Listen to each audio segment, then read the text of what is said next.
là ba cái tình hình thì này rồi cho nó tên tha để thâu thế này gì đó bà đi phim lệ rồi đó vào nó chết đi Bluetooth nó chết đi ở chỗ nó chết đi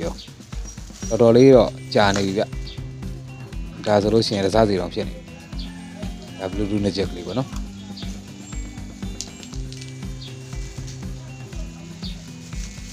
thì theo cái thâu chàng đuôi là này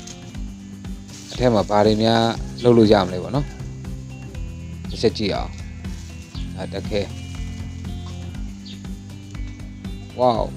là hố gì nó Nokia Bluetooth lấy vậy rồi lấy được tôi nó có nghe đấy đã rồi na over nó earphone đã lấy chấp về một con nào vậy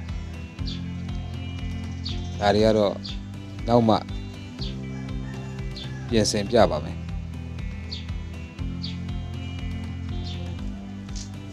chắc là tới đồng bát hà ok và chào hôm nay chạy rất chiều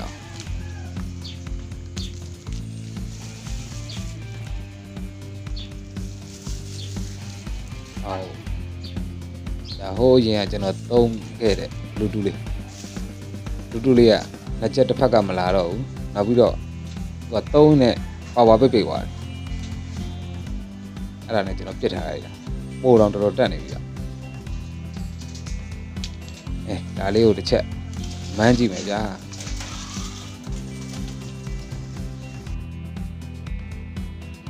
Obi tiếng rồi đang xin rồi lâu rồi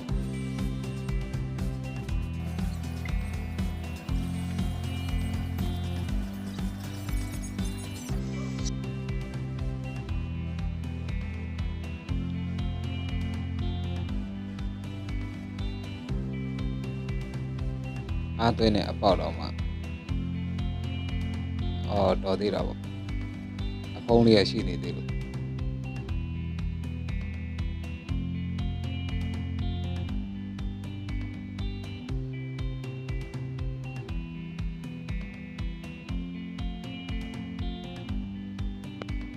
đó mà này bị đó mà này bị biết được cô đi con thì đấy khoa lên chui thoát rồi ai đó từ mỹ chiếc lên này này phụ bê lên mà cho đó mà nó là rồi xem nó càng cao nó xem nó cao đây này biến thoát làm mà hậu nó xem nó biến thoát rồi mà nó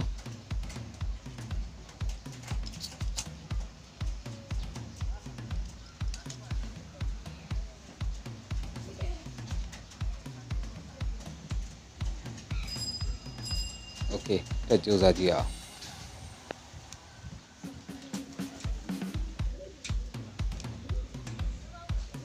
ra rồi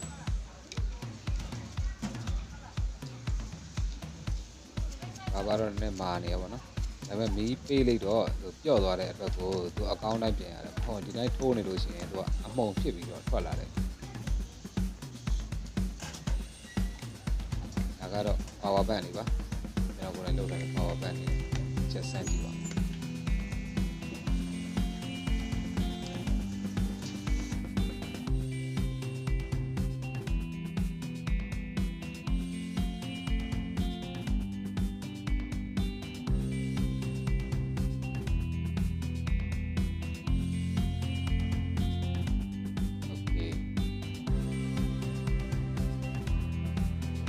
ထိုးလိုက်ပြီဒီလာမလားတစ်ချက်ကြည့်ရအောင်ဝယ်ပါ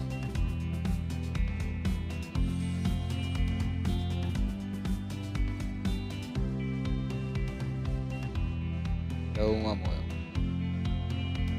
ဒါဆိုလို့ရှိရင်ဒီဘက်ကိုကျွန်တော်တို့ပါမှာပါအခုမှမှတ်မိတယ်အဲ့နာလေးလွတ်ဆိုပြီးတော့super glue လေးနဲ့တော့မှကတ်ထားသေးတယ်။ဒါလေးကိုတစ်ချက်ခွာကြည့်မယ်နော်။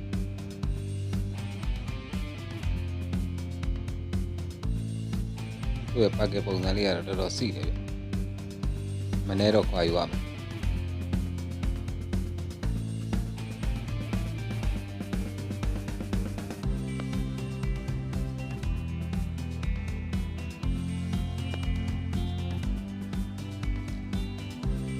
ဒါနဲ့မရအောင်ဆိုရင်တော့ player လေးနဲ့တစ်ချက်ထိပြီးတော့ကြိုက်ကြည့်လိုက်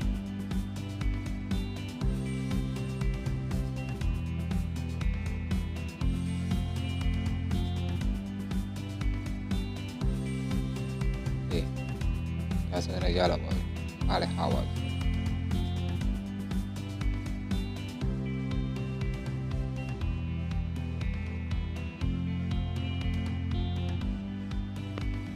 ဒီကောင်နဲ့ကြာသွားပြီဆိုတော့သူ့ရဲ့ဘက်ထရီကလည်းတိတ်စင်ပြေတော့မှာမဟုတ်ဘူးဒါပေမဲ့စမ်းတော့စမ်းကြည့်မယ်လေအရင်တော့မှတ်မိသလောက်တော့အားအပြည့်သွင်းထားပြီးတော့မှတင်ထားလိုက်တာဆိုတော့ဘယ်လိုလာမလဲတော့မသိဘူးပေါ့နော်တစ်ချက်တော့ကြည့်လိုက်အခါလေးကြောက်လို့ရှိရင်လည်းအဲ့ဘက်ထရီလွတ်သွားတဲ့ဟာရှိတယ်ဗျ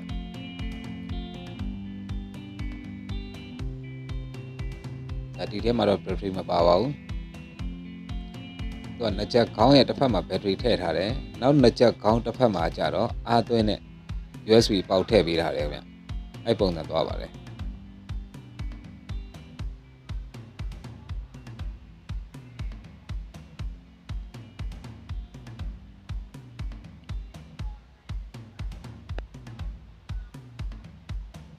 ဆိုရင်တော့ဒီဘက်အချမ်းကဘက်ထရီဘက်ပေါ့နော်ကျိုးအရှိချမ်းကဘက်ထရီဘက်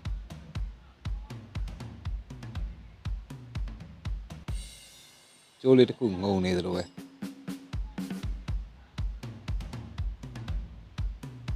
ရေစုပ်ဘက်ထရီကိုတိုင်းကြည့်ပါမယ်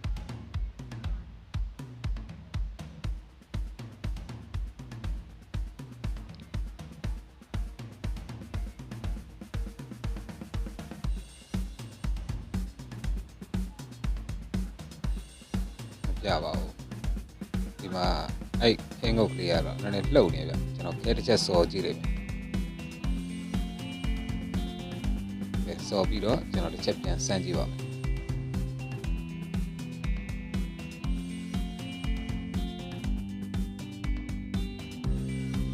မယ်ပြန်တိုင်းကြည့်မယ်โอเคဘက်ထရီကတော်တော်အားရှိနေသေးတာပဲပို့ထိတော့တက်သေးတယ်ဒါဆိုရင်တော့အလားအလာကောင်းတယ်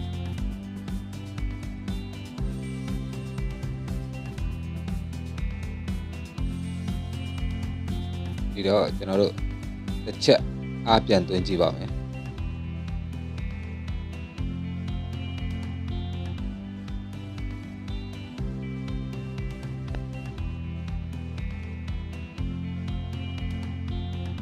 โอเคအားဝင်နေပါပြီဒါဆိုလို့ရှိရင်တော့ပါဝါပေးတဲ့အပိုင်းကတော့ဒါအဆင်ပြေသွားပြီလို့ပြောလို့ရတယ်ပေါ့နော်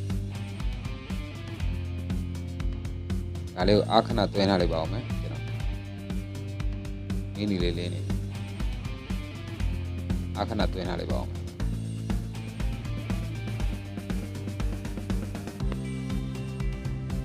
ဒီလောက်ဆိုလို့ရှိရင်စမ်းတက်လို့ရတော့ပါပြီဒါဆိုကျွန်တော် power on ကြည့်လိုက်โอเค power on လို့ရသွားပြီ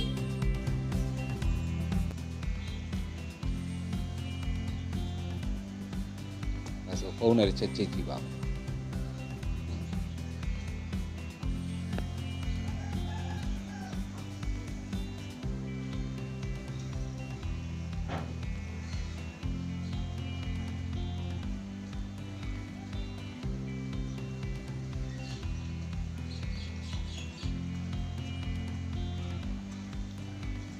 ရသွားပါပြီချိန်လို့လေတန်လေးတစ်ချက်စမ်းကြည့်ပါဦးရင်တော့ကတော့ပြက်နေတာဘယ်ဘက်လားညာဘက်လားမသိဘူးတစ်ဖက်ကတော့အတန်လုံးဝမလာအောင်ပြက်နေဒီဘက်ကကောင်းတယ်ဒီဘက်ကမကောင်းအဲ့ဒါဒီအတန်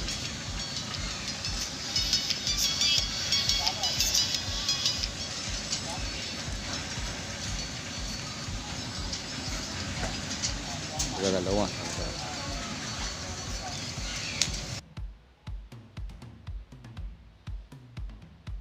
โอเค အဲ့တော့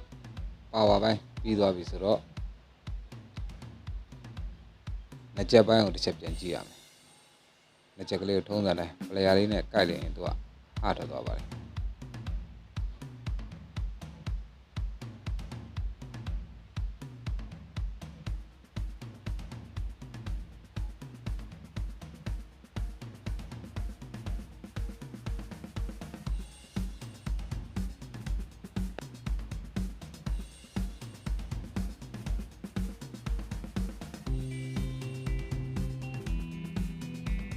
ဒီဘက်တစ်ချမ်းမှာဘက်ထရီထည့်ထားတာပါတော်တော်လေးတော့ cute site လေးဟွာတယ်ကျိုးလေးလည်းတေးတဲ့အပြင်ကိုသူကအဲ့ဘက်တစ်ချမ်းမှာပဲသူကဘက်ထရီပါတက်ထားတဲ့အတွက်ဘက်ထရီ short ဖြစ်သွားနိုင်တယ်ဒါကိုစပီကာလေးကိုကျွန်တော်ဖြုတ်ချလိုက်ပါပြီလဲဆိုတဲ့အချိန်ကြီးရဲ့ဗီဒီယိုတွေကနည်းနည်းရုပ်တွေတော်တော်ဝါးသွားတဲ့အတွက်ကိုကျွန်တော်ဖြတ်ထုတ်ထားလိုက်တာပါဟိုဒီစပီကာလေးကိုတစ်ချက်စမ်းကြည့်ပါမယ်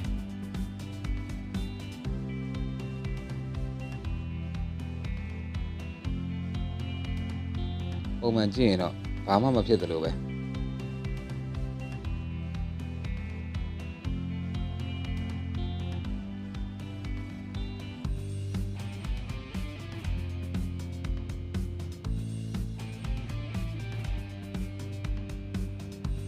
မလာပါဘူးဒါဆိုရင်တော့သိကြပါတယ်အဲ့တော့အတစ်တစ်လုံးနဲ့ချိန်ကြည့်မယ်โอเคဒါကတော့ခုနကြွကြွတွေကတစားစီဖြစ်နေတဲ့ Bluetooth နှစ်ချက်ကလေးတွေကစပီကာလေးပေါ့နော်ဒါလေးကောင်းမကောင်းအောင်တစ်ချက်အရင်တန်းကြည့်လိုက်ပါမယ်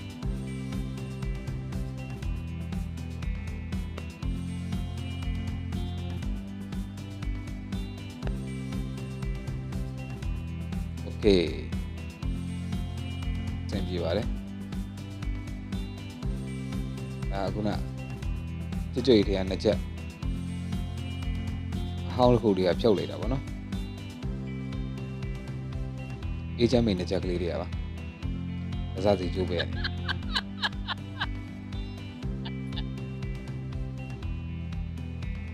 ါဒီတင်းကနေပြီးတော့နောက်ထပ်ဘာတွေသုံးရလို့ရအောင်လဲဆိုတာတွေကိုနောက်ထပ်ဗီဒီယိုတွေကြာလို့ရှိရင်ဆက်ပြီးတော့ပြပေးပါမယ်ဒါခဲဆော်လိုက်ပြီပေါ့နော်ခဲဆော်ပြီးသွားရင်ပြန်တက်မယ်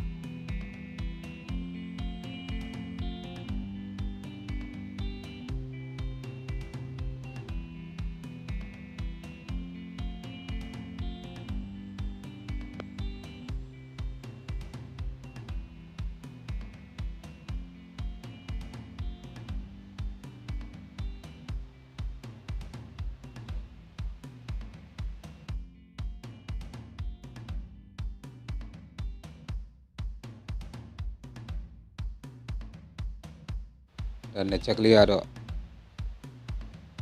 ကြံတက်ပြီးသွားပြီပေါ့နော်ဒါဆိုလို့ရှိရင်ကျွန်တော်တို့နောက်တစ်ခု control on လေးကို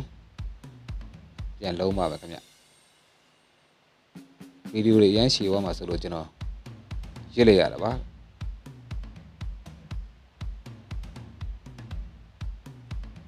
โอเค control နဲ့တက်ဆင်ပြီးသွားပြီဆိုလို့ရှိရင်ခုနလိုပဲတစ်ချက်ပြန်စမ်းကြည့်ပါမယ်ဒါဆိုလို့ရှိရင်အသွင်းတာမီနီလေးလင်းနေပါပြီ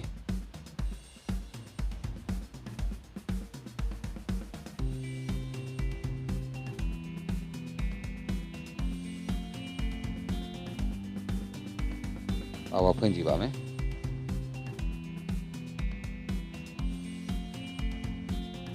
โอเคပါလည်းပွင့်သွားပါပြီဒါဆိုခုနတွေကချိတ်ထားပြီးသားဖြစ်တဲ့အတွက်ဖုန်းနဲ့ဖွင့်ကြည့်ပါဒီ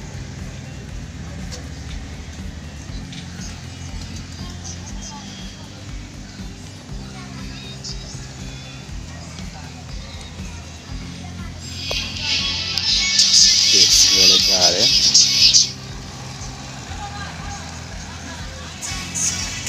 ဒီကလည်းကောင်းပါပြီအဲဆိုအားလုံးပြင်ပြီးတော့ပါပြီโอเค ကဲကြည့်ရှုအားပေးတဲ့အတွက်ကျေးဇူးတင်ပါတယ်ကျွန်တော်ရဲ့ channel လေးကိုလည်း like လေးလုပ်သွားပေးကြပါလို့